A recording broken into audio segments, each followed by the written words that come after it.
Depuis 2000 ans, l'histoire de l'Église repose sur Saint Pierre et Saint Paul. Mais dans les années 30 à 40, à Jérusalem, rien de cette histoire n'est concevable. À cette époque, la communauté lutte pour sa survie. Au groupe des disciples, dont Pierre est la figure majeure, s'oppose la famille de Jésus, menée par Jacques, le frère du Seigneur. Persuadé que le royaume de Dieu se manifesterait de son vivant, Jésus n'a pas organisé sa succession. La question se pose seulement après sa mort et c'est Pierre, parmi les disciples, qui semble désigné pour succéder à son maître. Mais l'évangile de Matthieu est le seul à soutenir sa cause. À l'inverse, le livre des Actes des Apôtres, témoin de la première communauté, fait apparaître la famille de Jésus au premier plan, et parmi elles, Jacques, le frère du Seigneur. Alors que dans les premiers chapitres des Actes, on a l'impression que l'organisation de la communauté, du groupe, se fait autour de personnalités comme Pierre, comme Jacques et comme Jean, les disciples de Jésus, on voit au bout de quelques années qu'en réalité, c'est la famille qui a une espèce de succession dynastique et qu'en la personne de Jacques, c'est la famille de Jésus qui a pris en charge la communauté chrétienne de Jérusalem. L'auteur des Actes a tendance à vouloir nous dire non pas ce qui se passe, mais ce qui doit se passer. C'est-à-dire présenter une communauté profondément unie.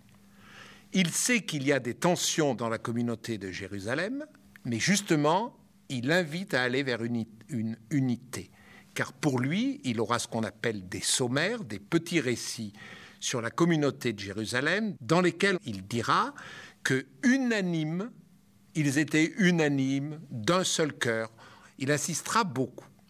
Et quand, tout à fait au début, il nous dit que unanime, les disciples étaient là, assidus à la prière, avec quelques femmes, dont Marie, la mère de Jésus, et avec les frères de Jésus, il nous laisse entendre qu'il n'y a plus de tension entre les disciples et la famille de Jésus. Il est possible et même probable que la famille de Jésus a eu une attitude réservée, pour ne pas dire négative, à l'égard de ses activités. Lui-même avait sans doute pris des distances avec sa famille. Nous sommes dans le monde méditerranéen de l'Antiquité et les rapports familiaux étaient très forts.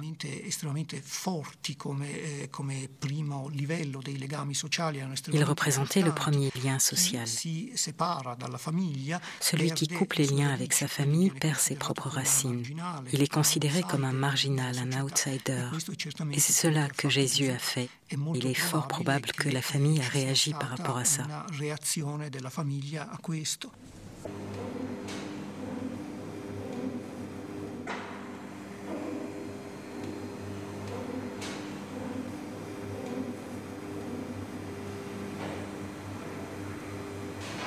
Alors, une hypothèse qui a été défendue par un certain nombre de spécialistes et qui me semble intéressante est que l'évangile de Marc et l'évangile de Jean, loin de refléter la situation exacte des rapports familiaux entre Jésus et sa famille, reflèteraient les luttes de pouvoir et d'influence entre les communautés auxquelles ces textes ont été associés et auraient essayé de les déconsidérer en montrant que, du vivant de Jésus, les membres de la famille ne l'avaient pas soutenu, ne l'avaient pas compris, et que Jésus implicitement les avait déshérités, si je puis dire, ou avait refusé de leur accorder un statut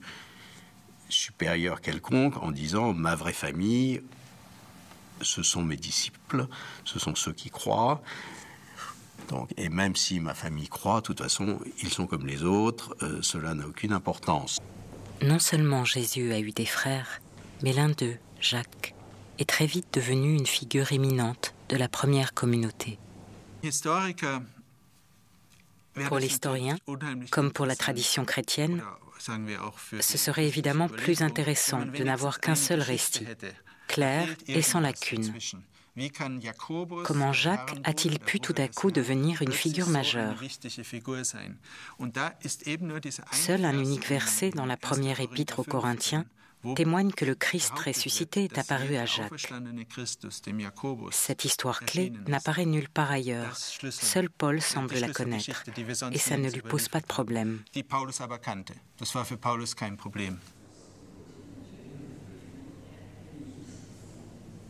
Les papyrus les plus anciens du Nouveau Testament sont conservés à Genève, à Londres ou encore à Dublin, comme ce fragment d'une copie de la première épître aux Corinthiens. Cette lettre de Paul contient la liste de ceux auxquels le ressuscité serait apparu, et parmi eux, Jacques. La disparition de Pierre, sa mort ou son exil, correspond selon les Actes des Apôtres à la prise du pouvoir par Jacques, le frère de Jésus. Peu à peu s'élimine, on nous dit qu'il se déplace continuellement. À partir du chapitre 12, on nous dit d'une certaine manière sa fin, car il sort de manière très curieuse de notre champ d'observation, puisqu'il est en prison et il va être libéré par un ange. On est en train de nous dire que Pierre part vers d'autres lieux, que c'est sa mort pour la communauté de Jérusalem, qu'il part vers d'autres lieux et que le Seigneur le protégera dans ses nouvelles occupations ou dans son nouveau parcours. Alors, si nous revenons aux frères du Seigneur, nous avons Jacques qui désormais a le champ libre à Jérusalem.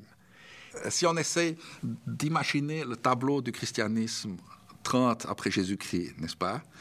Au fond, qui est Jésus pour tous ces gens? Alors, on voit très bien qui il est pour les Galiléens. À Jérusalem, on voit très bien qui il est pour les pèlerins. Probablement qu'il a parlé. Visiblement, il a fait quelque chose qui ne devait pas au temple. Visiblement, il est apparu vivant. Et alors, suite aux apparitions, et au moment où ces réseaux qui forment le christianisme primitif se mettent en place, on voit apparaître tout d'un coup Jacques comme figure nouvelle. Et on voit apparaître la famille de Jésus. C'est une structure qu'on connaît extrêmement bien, n'est-ce pas? De nouveau, si vous prenez les figures philosophiques, les maîtres psychanalystes, etc., au fond, où est l'héritage, n'est-ce pas? Est-ce que l'héritage, ce sont les disciples ou est-ce que l'héritage, c'est la famille? Et alors, mon collègue Jean Assaldi, avec qui j'ai enseigné 4 ans à Montpellier, qui connaissait un peu les mouvements lacaniens, m'a toujours dit, tu vois, ça a été la même chose dans l'école lacanienne que dans l'école de Jésus. Et on a tout de suite la rivalité entre la famille et les compagnons. Et ça semble visiblement avoir joué un rôle dans les premières années du christianisme, où on voit tout d'un coup apparaître la famille qui se convertit à Pâques, pour dire les choses de manière un peu brutale, et les compagnons de la première heure qui ont suivi Jésus et qui se trouvent, bien entendu, représenter des images très différentes de ce qu'est Jésus et de ce qu'il a signifié. On trouve de nombreux parallèles dans l'histoire des religions. Après la mort de Mahomet, l'islam s'est propagé grâce aux membres de sa famille et grâce à ses disciples. L'histoire a été semblable chez les Mormons après leur scission. La famille, la femme, la mère et les frères du fondateur ont développé leur doctrine, tandis qu'une autre doctrine était développée par ses disciples. C'est tout à fait typique. Un mouvement spirituel se propage, soit par l'intermédiaire de la famille, soit par les collaborateurs du maître. C'est ce qu'on observe dans le christianisme primitif. Alors là, ce qui est intéressant avec la prise de pouvoir de Jacques, si on veut, c'est qu'on n'est pas dans la même logique de succession. Avec Pierre, on a une succession de type affinitaire, c'est-à-dire que c'est le disciple qui succède au maître. Et en revanche, avec Jacques, ça n'est plus une succession de type affinitaire, mais c'est une succession de type dynastique, en quelque sorte, puisque c'est un membre de la famille qui succède au maître. Alors, peut-être l'adjectif dynastique est-il un peu fort. Disons qu'il y a une succession généalogique. On fait appel à la famille pour régler les problèmes de la famille. c'est quelque chose qu'on a connu ailleurs, dans l'islam par exemple, au moment de la succession de Mahomet. C'est-à-dire que ce sont les proches du prophète qui peuvent parler du prophète au nom du prophète et assurer la continuité du prophète. Or, Jacques, tel qu'il apparaît, est un juif très pieux, selon la tradition rapportée aussi par Flavius Joseph. C'est un juif qui est respecté des autres juifs, qui pratique intégralement les obligations de la religion juive, qui va au temple, etc., comme le font d'ailleurs les premiers adeptes de la foi chrétienne à Jérusalem. Donc c'est quelqu'un qui peut incarner une continuité à la fois familiale et inscrivant la foi au Christ dans le judaïsme.